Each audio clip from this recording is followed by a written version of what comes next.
The following is a presentation of the Belly Up Sports Media Network.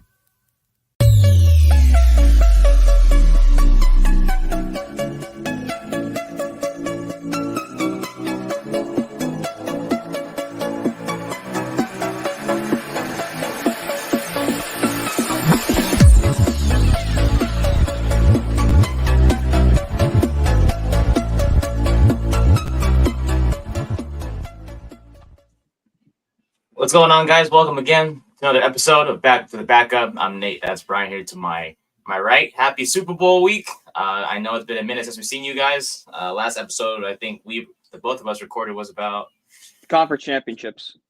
That Thursday, I think. It's been a minute then, but yeah, it's all good. We're back.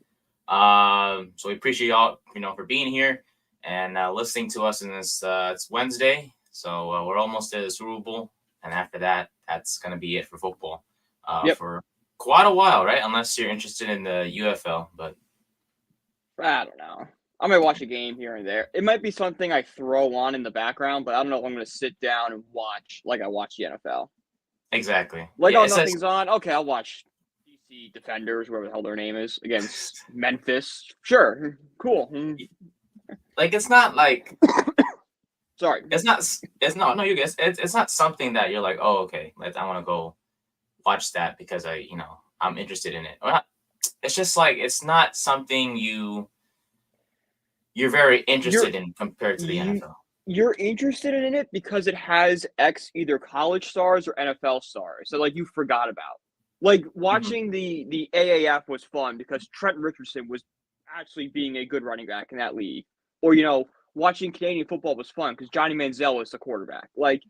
We want to see these, cast-offs get a second chance. That's what the USFL, they're smart. Just get all these big-name college guys. Just be like, figure it out. See if you can turn it around.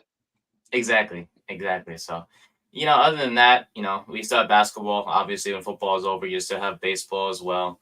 But if you're an avid football fan, you don't got much. You have Sunday, and then you got to wait till the draft or basically wait till August. Yeah, it's the draft in August. When camps open up. When camps open up in July, June. Exactly. And then we still got to break down our Giants as, they have a pretty high draft pick, number 6 overall, I believe, at the moment. Well, it's not going to change unless they trade up. It could change. I've heard rumors Shane's looking at 1. I don't know if I want to trade up to 1, but there are rumors. Shane has made the phone call. There has been a phone call made. Mm-hmm. Yeah. Is that Shane actually having interest or him being a good general manager? We don't know. Exactly. We'll find out. Mm-hmm. But more importantly, obviously we'll talk some Giants stuff later on in the show. We know they made some coaching staff moves, especially with the tight ends coach, and most importantly as well, defensive coordinator. So we'll dive into that later on.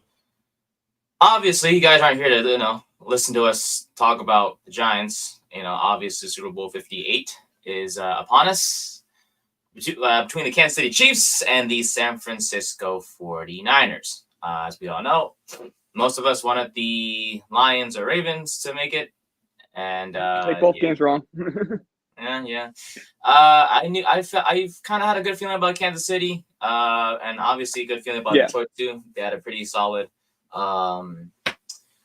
lead heading into halftime, and they blew it, unfortunately. So what are you gonna do? It was just, I tweeted this out, but that game was just undeniable proof the Detroit Lions are a cursed organization. They had the game controlled at halftime. The game was over, and then they let the Niners come back in.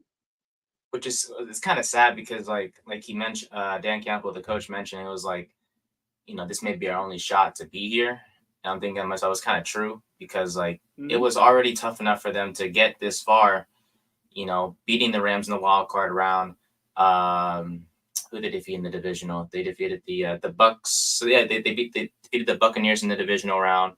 Then they took on SF, and it was just they had a decent lead, and then all of a sudden everything just came. You were 2 quarters from a Super Bowl. This is the first Super Bowl in Lions history, by the way. 2 quarters from it. And you couldn't hang on. And he's right. We like to take the granted thinking our team's going to be good one day, but there's a real possibility that they just never will be. So make every opportunity you can and just take the most of it. just take the points. That's what Exactly, Dan yeah. Campbell failed to do. Obviously, if the fourth down conversions worked out, we wouldn't be sitting here and criticizing him for it, but it did not. That's every gamble. Every gamble Yeah. is either we praise him if it works out, or if it doesn't work out, we crucify him. And that's what Dan Campbell is feeling this week. Maybe it's a learning experience. He can, now know for the future, maybe not be as aggressive, but it's unfortunate it happened when it did. Exactly. So, because of the Lions down for the 49ers in the Super Bowl for the second time in as many years, and then as we go to the AFC side, the Chiefs beat the Ravens in a pretty close game. 17-10, I believe, was the final score. I mean, look, I know Lamar's going to be the MVP. I understand it, but once again in the playoffs, he did not look good in that game at all. And it's like I don't know what to tell you. No. It's just this guy. Some guys just don't have some guys just can't handle the playoffs. Some guys just don't have it, and I would love Lamar to have it, but so far, what track record does he have? Absolutely what's the big quarterback he's beaten?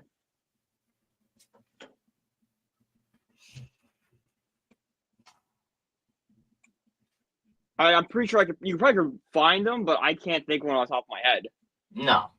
There's no one. No, there's no one. So, I mean, obviously, when you're at this stage of the playoffs, you gotta, take on guys like Patrick Mahomes or Josh Allen and stuff like that. If you can't beat them, then you don't really belong in the playoffs. And Lamar had a chance. He was the number one seed heading into this the conference championship or heading into the playoffs as a whole. Yeah, in Baltimore, you're at home, no excuses. You're welcoming in Patrick Mahomes for his second road game ever in his career during the playoffs, and he goes out there and outplays you. And you had everyone at your disposal. You had Mark Andrews back at some capacity. You had Likely, Bateman, not Bateman, Zay Flowers, Odell, all that stuff. Yeah. And you still couldn't get it done. So what's the excuse? Is it the receivers or is it you? It looks like it's you. Yeah. What's the common denominator in each Ravens playoff failure since Lamar's been there? It's him. Lamar. Or John Harbaugh. But I don't think you're firing Harbaugh. He's won a Super Bowl. He won a Super Bowl. He's proven he can do it. Yeah.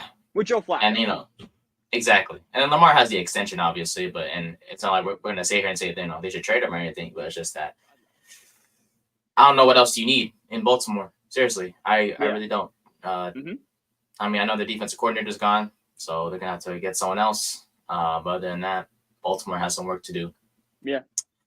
This offseason, whether it's I don't know what they need. I really don't. I don't know. I don't know what it is either. Maybe just like an explosive wide receiver. Like just go out there, maybe trade for Stephon Diggs. He's available. Just go get somebody. Maybe just get that true. Because Beckham's fine. Marquise. All the receivers are fine. Zay Flowers is fine. But Zay Flowers will probably be the number one wide receiver one day, but they don't have that stud right now. So maybe going out and getting that stud, and you could pair Lamar, will make them even better. Exactly. When you're number one seed, there's not much room to improve, but that'd be the one area I think I would look at and be like, all right, maybe we can get, a T. Higgins to pair with Zay Flowers. That gives us a really good wide receiver room. Yeah. So we'll see with Baltimore, but they're out, Detroit's out, and now we went from 32 teams at week 1 to 14 teams in the playoffs, and now we're down to 2. 2 that nobody wanted. And I wanted the Chiefs low key. I'm not gonna lie to you. I'm cool with the whole Swift and Kelsey stuff. I think it's good for business, but that's just me. And plus, I like Travis Kelsey. But anyways, I guess we'll start with the Chiefs. I mean, look, this season has been completely different, I guess I would say, when it comes to Kansas City. They weren't, the most dominant team in the NFL. They struggled on multiple occasions, especially on offense, where it was to the point where their defense carried them to a good amount of wins this year. And then the playoffs came around. All of a sudden, Patrick Mahomes, Travis Kelsey, they woke up. And that's dangerous because, that was an issue in the regular season. But now it's not really an issue. Those two have been on fire, I guess, is to say the least. And not if, but with guys like Isaiah Pacheco already playing well as it is, you have Rashee Rice looking like the number one guy, a wide receiver. As long as Kadarius Toney doesn't play, I don't think he's playing. I don't think he's playing. Along with the defense that has, like I said, been playing absolutely out of their minds this season. The Kansas City Chiefs look dangerous. Like I said, they went from a team that didn't look good in the regular season to a team that, no one wants to play in the playoffs. I guess my first question to you is, what do you think of the Chiefs season so far? I mean, it's been. I think the biggest comparison you can make to it is that the Patriots, it was week 4 in Kansas City, I think Brady might have thrown like 2 or 3 interceptions, and they lost badly. And everyone's saying this is the end of that dynasty. The end, Patriots are over, and they scuffled the rest of the year. But then the playoffs came around, and they won a Super Bowl. The Chiefs are, I think, in the same boat where it's like, all right, this team is clearly not as good as they once were, but they have so much experience in the postseason that doesn't matter. Patrick Mahomes is so good. Andy Reid is such a good coach. They know how to win these games, and they're just going to do it. So, like, we're sitting here like, how the Chiefs in the AFC Championship, how they win the AFC Champions. I think the better question is, why were we doubting the Chiefs to get to the AFC Championship and win it? Why was, like, no one on the Chiefs this year? That's what I think is a better question. I think just because of their seeding, because, because they weren't the number one seed, but, like, that doesn't matter because if you look at the Ravens, like, the number one seed, it didn't work out for them, and it's like, like we talked about just now about the offensive struggles this year. I mean, Patrick Mahomes, this was a down year for him. Put those in quotes, down year, because it's not like he played bad, but it's just statistically he still had a great season. He probably played franchise records on certain teams. Yeah, like, I would kill for a quarterback to have the statistics like he did this season. But in terms of Chiefs, the Chiefs standards, I guess, are what we're used to seeing from Mahomes. He just wasn't himself. But I mean, Kelsey was not as good during the regular season. No. The receivers were an issue until like past the midway point. Well, I would say three-fourths of the season. I don't think we really saw Rashee Rice break out till like December, maybe late November. That's true. You're right, because we were having to deal with, like, was it Marquez Valdes-Scantling? Justin Watson? Yeah, he dropped that. I think it was the Eagles game where he dropped that wide open touchdown and just smashed his helmet against the stands. Yeah, that was not pretty. No. So, I mean, I understand Mahomes' I guess, statistical struggles this season, during the regular season, I should say, but things like I mentioned, things have heated up during this postseason, and that's when you needed to happen is when the playoffs come, you gotta step your game up, and they've done an amazing job of that. They beat the Dolphins, and then they beat the Bills again in the playoffs, and then they beat Lamar. They beat Lamar, Baltimore, and here they are. They're in Vegas, even though most people do not want them there in the Super Bowl. But what are you gonna do? I don't know if they don't want the Chiefs. I don't know if they want the spectacle around the Chiefs to be there.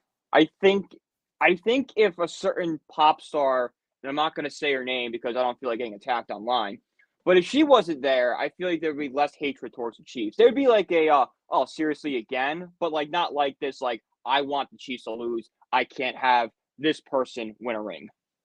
Yeah, I understand. I mean, look, they've done nothing wrong.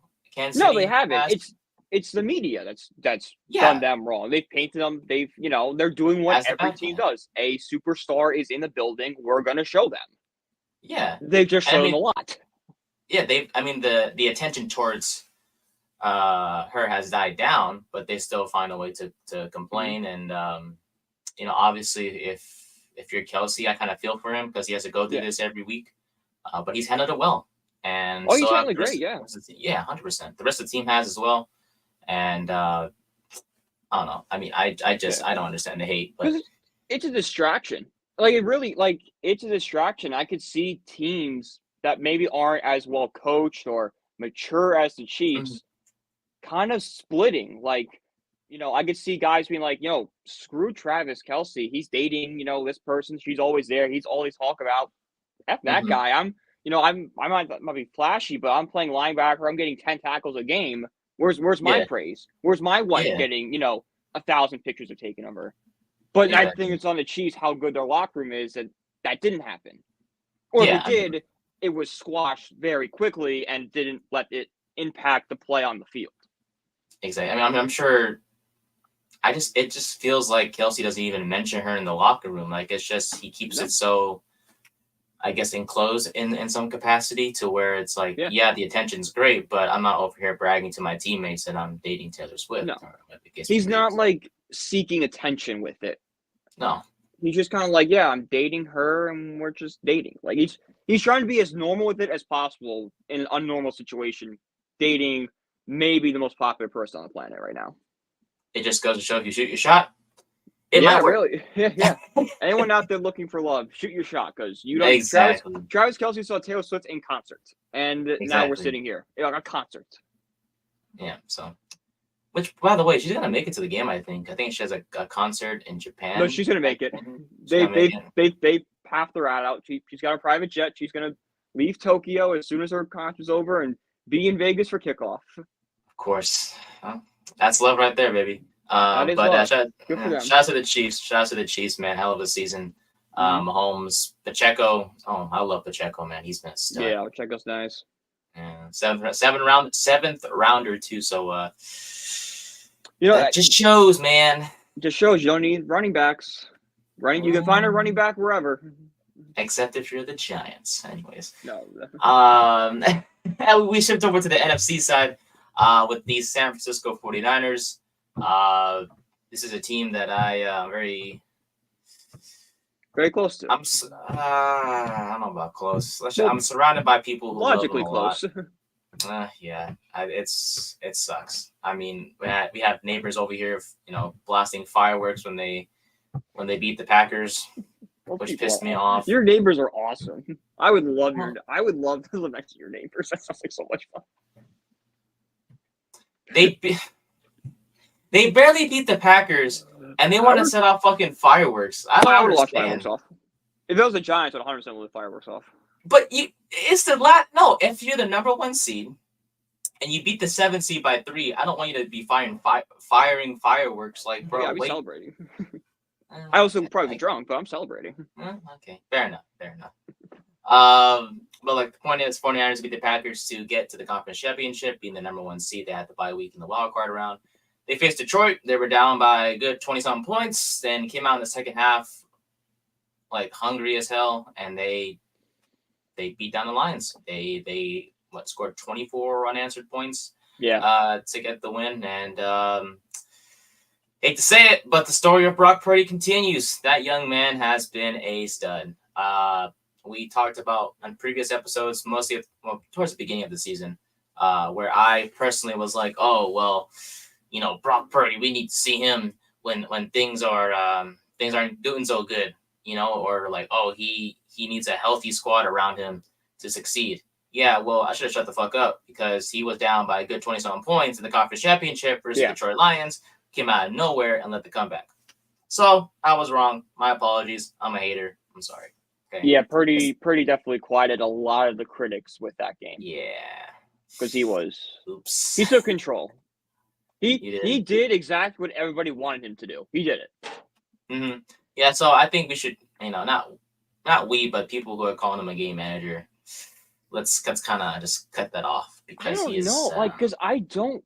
This is just me. I don't think game manager is a negative term. I just think it's a style of play. I don't think you don't love the game manager, but you're telling me Jared Goff, Kirk Cousins, Brock Purdy, I would take all those guys on the Giants right now. Oh yeah, 100%. I think it's just quarterbacks don't like to be called that. It's like, oh no, they don't, and there's a negative term around it, but I don't think there should be. I think it should just be I guess in baseball, there's a power pitcher and a control pitcher. A power pitcher throws with a lot of speed, and a control pitcher uses curveballs and junk. Why can't we have then? Both of those pitch are fine styles. It's just two different styles of play. Why can't we have that sort of system for a quarterback where we have, the dual threat, the scrambler and like the pocket passer, field general, game manager type guy. Mm-hmm. I mean, yeah. I mean, as Mr. Wilson here joins us, says, I hate the 49ers, like most of us, but you win, you get to celebrate. Yeah, fair enough. That's fair enough. Well, when the Giants beat the Vikings in the wild card round last year, I was celebrating myself. So I guess he has a. If I had access to fireworks, I would love fireworks. When the Giants won last year, I did not have access to fireworks. I just screamed and yelled and celebrated. That's all I could do. Yeah, that's all I did. But yeah, I think with Purdy, statistically, he doesn't look like a game manager. I think to me, game managers like so. Garoppolo was a game manager. Okay, Yeah. that's a straight game manager. But looking at Purdy statistics, I mean, he threw for 267 against Detroit, 252 against the Packers. I mean, he's putting up a solid amount of yards. Mm-hmm. He threw for 4,200, almost 4,300 yards, 31 touchdowns. Come on, it's not game manager. That's really good. Yeah, that's and sure, like it helps when you have guys like Deebo Samuel, Brandon Ayuk, Christian McCaffrey, but still, you got the ball to them in 43,000 yards. That's not all after yards at the catch. Exactly. Like if you're a game manager, I guess, we'll call it. Like, if you're a game manager, I just feel like that means you struggle to get the ball to your guys, no matter who you're surrounded with, and it like. I'll admit it. Before I've criticized it. I was like, oh well, Purdy has all these weapons. Like, what happens if he doesn't have these guys? Well, it's not his fault, and I recognize that too late. When I made that point, I was like, okay, it's not his fault that he has a Deebo Samuel. It's not his fault he has a Brandon Ayuk. Nor is it his fault that he has Christian McCaffrey. I mean, what are you supposed to do? Just not get better on offense? I mean, it's not his fault. No. Garoppolo had McCaffrey last year. For I don't know a few games or so, and Garoppolo had Deebo Samuel and Brandon Ayuk for majority of his time there, and he was the same dude. And Purdy comes out of nowhere and he just shines. And so, and you can talk about sometimes he checks it down to his guys too much. No, we've seen on many instances the ability to push the ball down the field. Hence the Brandon Ayuk catch. That was deflected off the Lions defender and into his hands. Oh, that hurt, man. If I was for Detroit, I'm like, oh, Detroit just, I'd just like, sick. Yeah. The absolute worst. 100%. So, but yeah, I mean, like you mentioned, Samuel, Ayuk, McCaffrey, throwing some Kittle in there as well. I mean, this offense led by Purdy is just something I don't know. You don't want to mess around with them either. And, thinking about it, you just have to think, if Purdy was healthy during that game last year against the Eagles, maybe. They probably win, if we're being honest. They probably win. But it's Josh Johnson, so whatever. Yeah. The Eagles only won that game because they got off to such a big lead early because the Niners just couldn't move the ball. But Christian McCaffrey's playing quarterback. Exactly. They're on their fifth string quarterback. And they're in the NFC Championship game. And even if Philadelphia got to that big lead like you mentioned, or they did get to that big lead like you mentioned, and if Purdy was still healthy during that game, maybe he would have let the comeback. We just saw Detroit had a big lead. Purdy came out of nowhere. Adjusted. No lead is safe. Exactly. That's unfortunately that's the reality of it. Because you could be winning by so much, all of a sudden, it just evaporates. I like that. So. McCaffrey has had a hell of a season. He's definitely my pick for Offensive Player of the Year. Deebo Samuel, McCaffrey would be my MVP if it wasn't just a quarterback position. Oh, 100%. I mean, him and Tyreek. Well, Tyreek played a few more games, but still. Yeah, true. Who else? Well, that's pretty much it in terms of non-quarterbacks for MVP. Yeah. I think of those. Much about like a defense, like Micah Parsons starting the year was like on track for. I don't know. He kind of went a little quiet there at the end, but yeah, because he played the Giants fucking Jets to start the season. Yeah, I mean he did have LT comparisons in those first two games. Yeah, those will kind of die down a little bit. I don't think he's at that level. Yeah. But yeah, Deebo Samuel. He's still a gadget type of wide receiver, but can't complain. He's showing up when it's needed. Brandon Ayuk is clearly to me the wide receiver number one in that on that team. George Kittle has had his moments. I mean, he was first Mhm. team All-Pro, so definitely an argument for best tight end in the league this year. And then offensive line, hell of a job.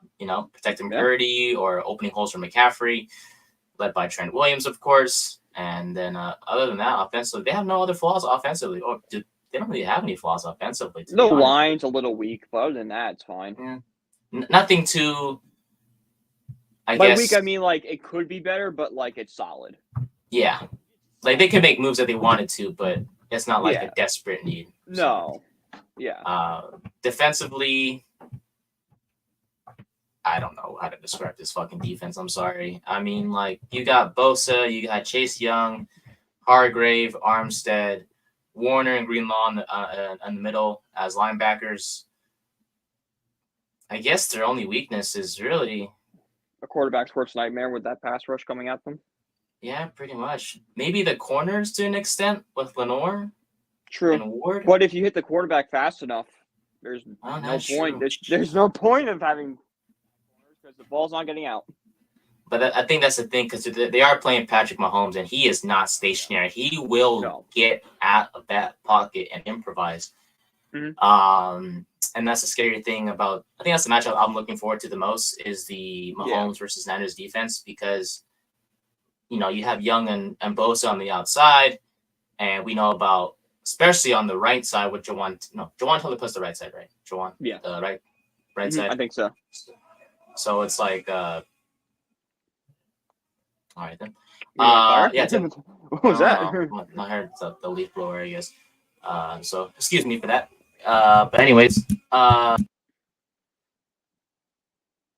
he's muted. He has muted himself, so. Oh no, he's back. You gotta be kidding me. Okay, cool. I'll just switch back to my AirPods. Anyways, so if the audio seems a little bit off, just let me know. What was that? Jawan Taylor on the right side? Yeah. Okay. Yeah, so that means Bosa would be shit. I mean, regardless if it's Bosa or Chase Young on the right side, it's not easy. You're in trouble because Taylor, he scares me at right. I mean, it's some improvements, I guess, throughout the season, but he's just someone I don't trust at right tackle. Yeah.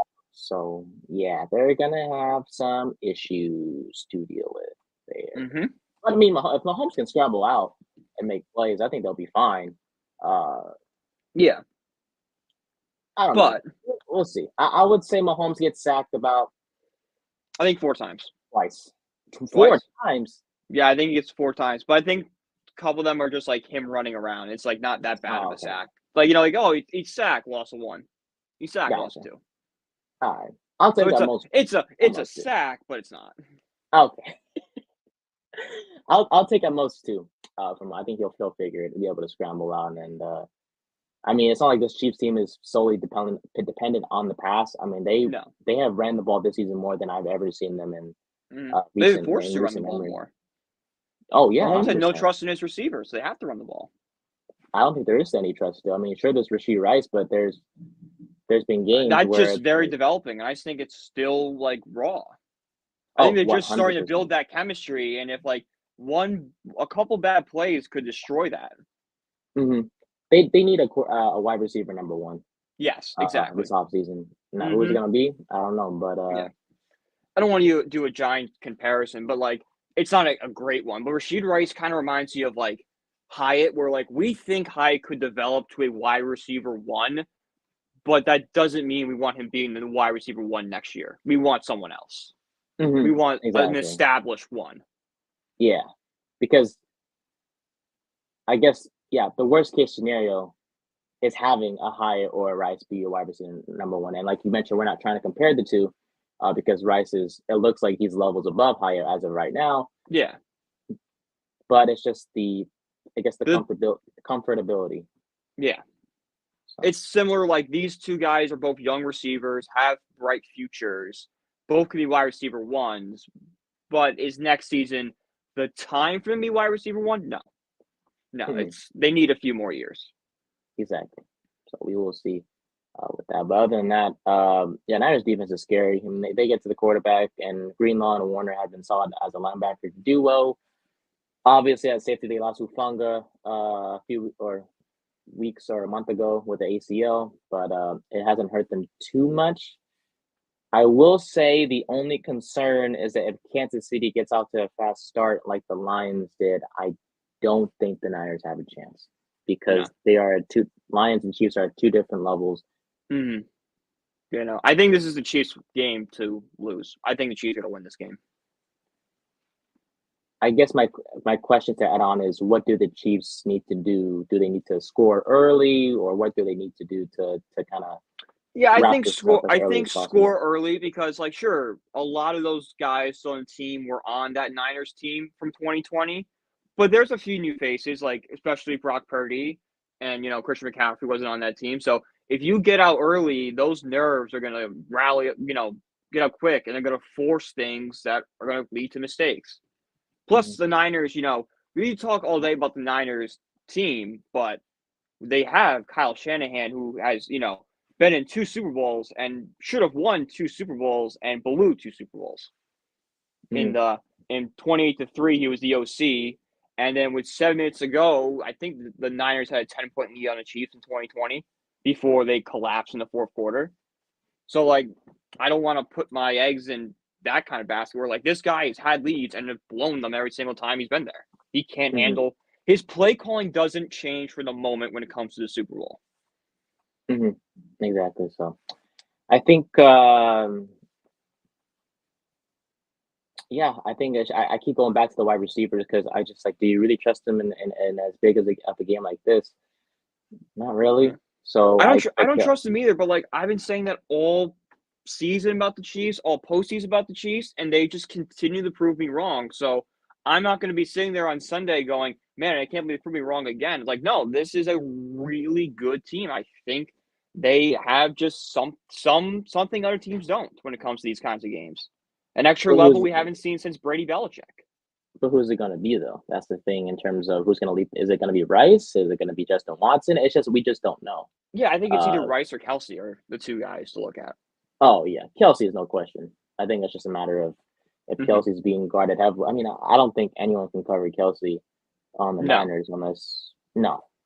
Because Fred Warner and Greenlaw, if I am correct, aren't known for their coverage skills. You're not going to stick a corner on them because then that leaves Rice open. Exactly. So, I think I would say for the Chiefs, just score early, get things going, depend on the run game once you get a good amount of lead because you don't want the Niners to be on that field for as long as possible. And even if they are, I think the Chiefs defense will get it done because they've been playing phenomenal all season long. For the Niners, just what do you think? What do they got to do to win? I think they got to stop Patrick Mahomes. I think they have to. I think they do to just hit Mahomes often and early and get him. Don't get him comfortable. Let him be frantic. Let him be kind of running around. Because I think if Mahomes struggles, the Chiefs will struggle. Alrighty, we will. Yeah, for me, just as simple as this, man. Just let McCaffrey run the ball and see what happens. And if you guys are down early, then use McCaffrey in the passing game. Yep. Yeah, him and Ayuk, baby. Him and Mr. Ayuk. Maybe Debo Samuel's the next. But like I said, I don't really like Debo like that. I just don't really think he's very trustworthy. But anyways. All right. Well, this is gonna be our only we don't plan on recording unless something crazy happens before Sunday. But so we'll just make our predictions now. I got Chiefs. I'm sorry, y'all, who don't want the Chiefs to win, but it's not about who you want to win. It's about who's going to win. And let's face the reality, man. It's Patrick freaking Mahomes. Yeah. He does not lose big games like this. No. Yeah, no. I'm with you. Mahomes has a third ring. Then the Brady comparisons. First team to win back-to-back Super Bowl since those 03-04 Patriots, following a very similar path where they won a Super Bowl, had a year off, and then won back-to-back. Actually, no, they won. Wait, no, that's not right. I'm off here with something. Won a Super Bowl, went to one, then had a year off, then won back-to-back. Got it. Yeah, because they weren't there for the Bengals Rams, but they were there for Super Bowl 20, the 2020 Super Bowl, the 21 Super Bowl, They were off 2022, and in 2023 and 2024 they were in. There we go. So this would be number 3. I thought for some reason I thought number 4 for Mahomes. No, 3. I think it's the 4th AFC Championship. Got it. Yeah. Got my back, boy. So yeah, go Chiefs, baby, and good luck to you, Niners fans and Chiefs fans. Regardless, I hope you all enjoy the game. Enjoy the commercials. Fuck the halftime show. Won't be watching that. We'll have no interest in that whatsoever. Sorry, like Usher. And there's better choices out there that they could. I mean, there are better choices, but like I don't know. It was popular when I was in middle school. Could use some nostalgia. Vegas. It's Vegas though. Yeah. No. Oh my God, they could have gone so much better for Vegas. Yeah, that's what it is. Before we move on to our next and final segment, we know that a lot of us struggle with trying to go to sporting events live because we don't know where the best website is to find good tickets for an affordable price. Now, for those of you trying to get Super Bowl tickets, good luck, okay? Because I don't know if there's any remaining. I'm sure they are because they're crazy expensive, but we have the solution for you. Here's Ryan from No Credentials Required with a message for SeatGeek. Hey everyone, it's Ryan from No Credentials Required to talk to you about one of our newest partners at Belly Up Sports, SeatGeek. Yeah, live sports is great on television, but the feeling of being at the arena is a priceless experience. That's why our friends at SeatGeek are there to help you find the best tickets at the best prices. Not only can you get tickets to sporting events, we can also get tickets to concerts, comedy shows, musicals, and more. Search for your desired event now at SeatGeek.com, enter promo code BellyUpSports at checkout, and you save $20 off your first purchase. SeatGeek. Life's an event. We have the tickets. There you go, SeatGeek. That's where you can get your tickets, not just for the Super Bowl, but any sporting events you want to go to, concerts, stuff like that. All right, because basketball I just got season. Cheapest ticket to the Super Bowl. What is it? Just pull it up on SeatGeek. Shit. I'm gonna go 6,000. Wow, $6,005. Damn, I'm smart. I'm just playing. I pulled that shit out of my ass. Damn, I still ain't paying for that. Wow. That was pretty. Wow. I'm telling you, bro. I guess that shit. I don't even have the SeatGeek app, so I gotta next time have that ready for me. Yeah. Use the code BellyUpSports for $20 off, and yeah, it's a little bit out of my price range. So sorry, SeatGeek. I hate to break to you. I don't think I'll be attending that game in Vegas. Plus, I'm sure for the cheapest tickets, like above, right? It's like the top of the stadium. Yeah, it's way up there. Yeah, no, thank you. I'm good. I'll just watch it at home. Yeah, but it's okay. It's always next. You would still be paying about $5,000 for a Super Bowl ticket. Damn, with the 20% off. Oh yeah, no thanks. I'm good. But regardless, we shift our attention to our New York Football Giants as our last segment. They made a few coaching moves. Recently, they are almost done filling out the coaching staff.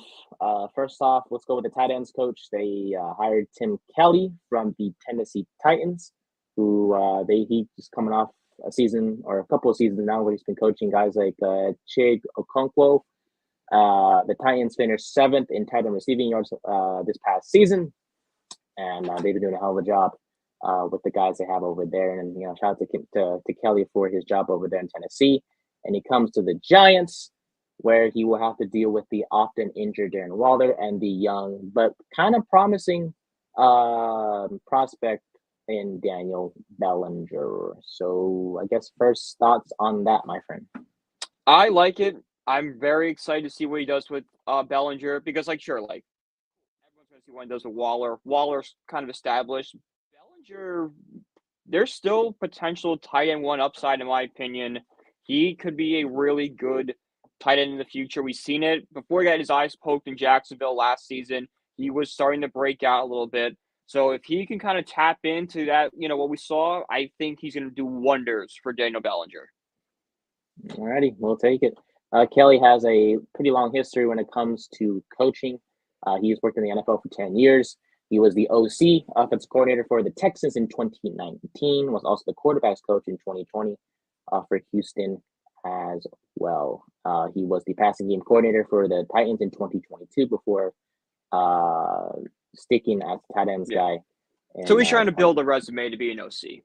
is what he's doing. He's bouncing around. He's trying to be an OC. Basically, yeah. Yeah. I mean, he's doing so many different positions, and He's when learning. it He's comes learning to- the offense. exactly. Just like the rest of us trying to learn Exactly. something. So But he's we'll doing it take at a much bigger pace. Exactly. A lot of experience, so that obviously helps for the Giants because Yeah. they just need the experienced guys. He's pretty young. He's like 30 something. He's like 37, I think. So Yeah. He's in football years. He's young. 100%. Other than that, that's kind of it. What we have for Kelly. But most importantly, the Giants have found the defense coordinator. Obviously, the Wink Martindale saga is over. I personally love the Wink, but the way he left the Giants organization like that was not very, I guess, Classy. professional. No, everything about everything he did was just wrong. Yeah, and I liked Wink. I Me too. I love Wink. I loved his defense. I wanted him to be defense coordinator in 2024. But knowing what I know now, I'm glad he's gone. Get Exactly. his toxic attitude out of this locker room. Send him out, and in comes Shane Bowen, who ironically also comes from Tennessee. So woohoo! We were just stealing Titans guys left and right. Poaching the Titans, huh? Okay. Yeah, might as well just get Derrick Henry. No, I'm just playing. The point is, Mr. Bowen is also a pretty young coordinator himself, 37 years old. He was the chosen one out of the 8 candidates that the Giants interviewed with, most specifically Brian Dable interviewed with as well. Mr. Bowen attended the University of Georgia Tech, and according to SNY, the Giants were impressed by his communication skills, intelligence, and fundamentals. The Titans finished no worse than 11th in scoring defense twice during his time with the Titans. The Titans also had the best red zone defense in 2022 and 2023. Also has a pretty solid resume. He's been an outside linebackers coach and a defensive assistant for the Houston Texans before coming to the Titans and serving his time there. Most importantly to note, the Giants will stick with the 3-4 defense, which is great. Yes. Dexter Lawrence in the middle. Now the guys on the edges in terms of the obviously 3-4 defense, 4 linebackers, 3 down linemen. The other 2 linemen, who are they going to be? I don't know, but they got to figure that shit out because I do not want to see fucking Raheem Nunez-Roches or fucking Ashawn Robinson. I wouldn't mind Robinson. I never had a problem with it. He was just average. I never had an issue. Never loved him, never hate him. It was like, oh, cool, he's there. Yeah, I never had an issue with Robinson or Nunez-Roches. I just feel like they could have upgrades. Yeah, I guess is the better way to say it. So maybe they'll address it in the draft, but that is to be determined.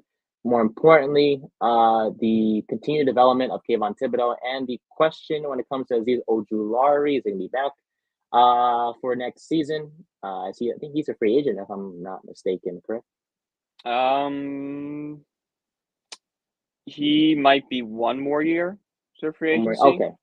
Yeah, because he was a 2nd-round pick, and I don't think we drafted him with McKinney, who's a free agent this year. 2021, so 234. Okay, no, you're right. One more year.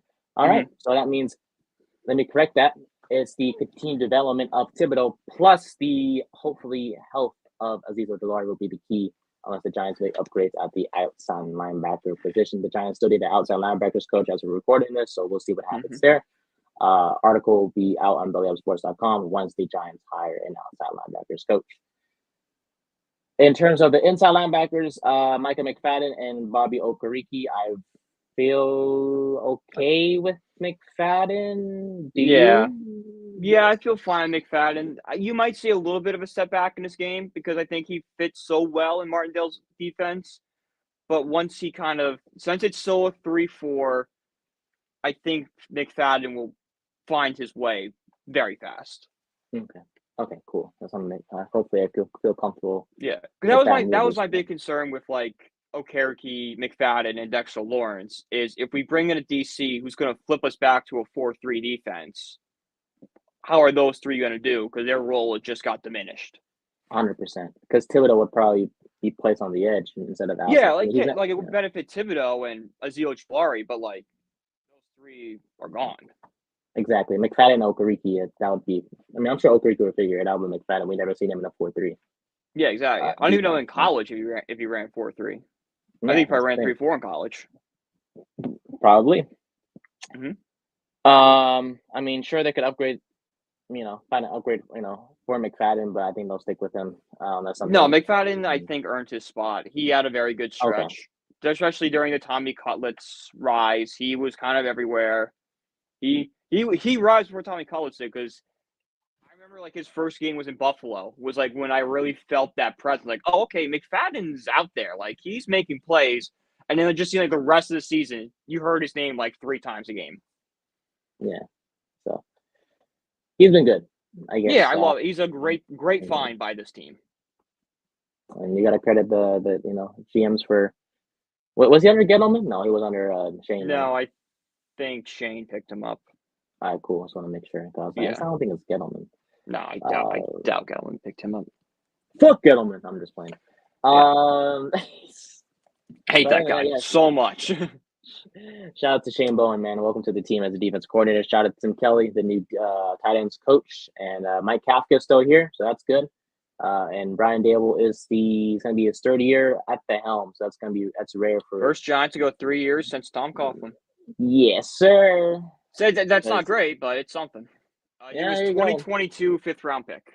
Oh, okay, there we go. We just need some stability when it comes to head coaching. Not much sleep. Oops. Anyways, all right. Last thing, real quick. Giants have the 6th overall pick. That's not going to change unless they trade up. Been seeing a lot of mock drafts, a lot of stupid mock drafts as well. Yeah. Because speaking of stupid, I don't know. Did you see Bleacher Report's trade proposal? Was it with the Bills? Yes. All right, move on. Well, I don't want to talk about that shit. Nice. Right. For those of you who didn't see, who may or may not follow Bleacher Report, clearly Brian does. I do too. There's a trade proposal by a so-called expert that the Giants should That's trade not an Dexter expert. Lawrence. That's someone who's never watched football before in their life. Fair enough to me. They said the Giants should trade Dexter Lawrence, a 2nd rounder and a 4th rounder or whatever, for Stephon Diggs and a 6th rounder. No thanks. Because how the hell are you going to replace Dexter Lawrence? You're not. You can find a receiver in the draft. Stephon Diggs is not like it's not a great trade regardless, but Stephon Diggs is also starting to decline a little bit. So we're going to trade one of the best defensive tackles in the game, who's still young and going to possibly get better, for Stephon Diggs, who's only going to get worse. Exactly. And probably his bigger contract. Where I'm not really seeing any upside for Giants in this one. Besides, Stephon Diggs would be great for the offense, but the defense just took a major hole because Dexter Lawrence is like the guy. Mm-hmm. And you still, it's not like the Giants are a receiver away from being good. Like, there's so many holes. It's like, don't create new holes to fix current holes. There you go. And you can get one in the draft. There's plenty of wide receivers. It's a very deep receiver draft. And there's some rumors that a certain Ohio State wide receiver might be falling. I personally don't take account Senior Bowl rumors, but that is one that's been flying around.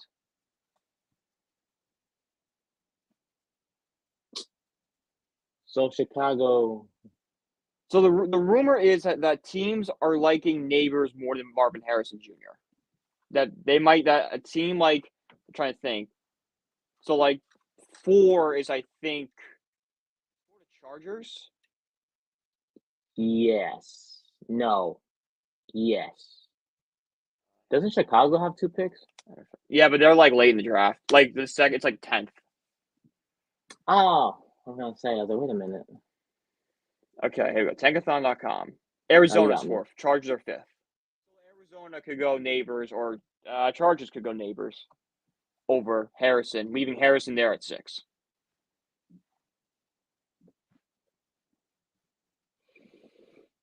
Don't hate it. Don't hate it at all. Kind of love it. So Caleb goes 1. Daniels. Mayor Daniels, and the other guy goes to 3, New England. And then Arizona gets who? Neighbors. With the LSU wide receiver. And the Chargers get? Chargers, I Bowers? don't know what they would get.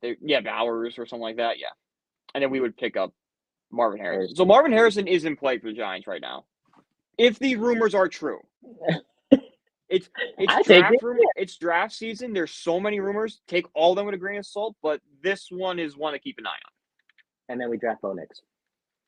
Yeah, they're going to draft like JJ McCarthy, and I'm going to jump off a building. Oh man, look, I just I'm sure we'll see a lot more mock drafts once the season ends and as we approach draft season. But I'm just they're saying, just starting to come out. This is like the first round, and you're kind of competing with the Super Bowl. So like you want it to be a little bit, some hot takes in there, get some clicks. So who would you want at number 6? I would want Daniels at number 6. If we're ranking the guys, it would be Jaden Daniels, Joe Alt, and then Marvin Harrison or Neighbors, that wide receiver. I see your Notre Dame. It's not even Notre Dame bias. It's just like building up the offensive line. I swear to God, it's just like if I was the Giants general manager, I would sign T. Higgins, I would draft Alt, put him at right tackle, move Neal to guard, and draft like Penix or something in the second round. See, it's just a lot of us want like big names and stuff. We want the sexiest picks, but hey, yeah. Offense. And what's it called? There's a plan in place maybe to put Evan Neal at guard. I would love inside. it. So there you go. I'm just saying, if you draft Michael Penix, no way you're putting Evan Neal at right tackle. I'm sorry. No, you can't. Penix will die. Yeah. That's the only reason, because I like Penix. And the only way you can bring Penix is if you have an established offensive line, because the injury reports are just that bad. 100%. You don't want Tyree Phillips. No offense to Phillips, because he's better than Neal. He's fine, but he's not. Yeah, you can't. You have to have a top 5 offensive line for Michael Penix to thrive. And I think if you get Alt, Neal fits better at guard. Smith's will do better. Thomas is all pro. Alt had 4 penalties called against him in his entire 4 years at Notre Dame. That's a pretty good off. And then figure out left guard. Sign Shaq Mason, throw him there. There you go. Bring back Justin Pugh if you really want to. Hey, well, maybe. Get him off the couch. Pugh had his struggles. He had his struggles, but 4 out of 5 and left guard. It's not that bad. And he's a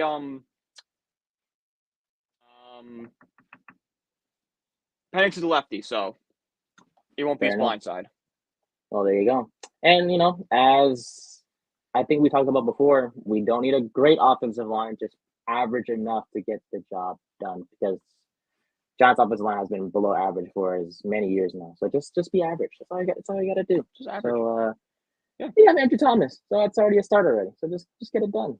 And John Michael Schmidt. So just get it done. For me, I would probably. It's just I know Daniels is gonna go top 3 because it's stupid. Unless Chicago, Chicago, unless Washington, unless all these rumors are just a smokescreen, and Washington is ready to roll with Sam Howell, that could shake things up enough where Daniels could either fall or put us in a position where we'll trade up to 4. That's not a big jump for us. We can probably pair one of our second round picks and jump up.